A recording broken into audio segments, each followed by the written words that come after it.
Isang simpleng litrato lang, pero bakit handang pumatay ang isang grupo para mabawi ito?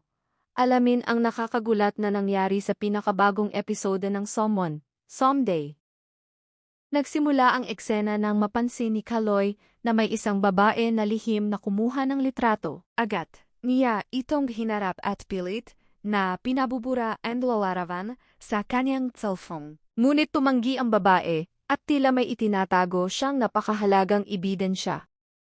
Habang tumitindi ang kanilang pagtatalo, lumabas ang pangalan ni Benilda Carino na tila may connection sa misteryosong utos na sinusunod ng babae. Dahil dito, lalong naging agresibo si Kaloy at sinubukang kunin ang cellphone sa pamamagitan ng puwersa. Sa gitna ng kaguluhan, humingi ng tulong ang babae habang pilit na lumalaban. Sa tamang oras, dumating si Jordan upang iligtas siya at harapin si Kaloy. Nagkaroon ng matinding komprontasyon sa pagitan ng dalawa, dahilan upang lalong lumala ang sitwasyon. Nang tila mawawala na sa kontrol ang lahat, dumating si Billy at agad na pinatigil ang gulo. Pinayuhan niya si Jordan na umalis bago pa lumala ang insidente.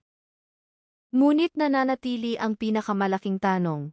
Ano nga ba ang laman ng litrato? At bakit tila handang gumawa ng kahit ano ang ilang tao para lamang mabawi ito? Ang misteryong ito ay maaring magbunyag ng isang napakalaking lihim na magbabago sa buhay ng lahat. Kung gusto mo pa ng mas maraming recap ng Someday, huwag kalimutang mag-like, mag-subscribe, at i-comment ang hula mo kung ano ang nasa litrato.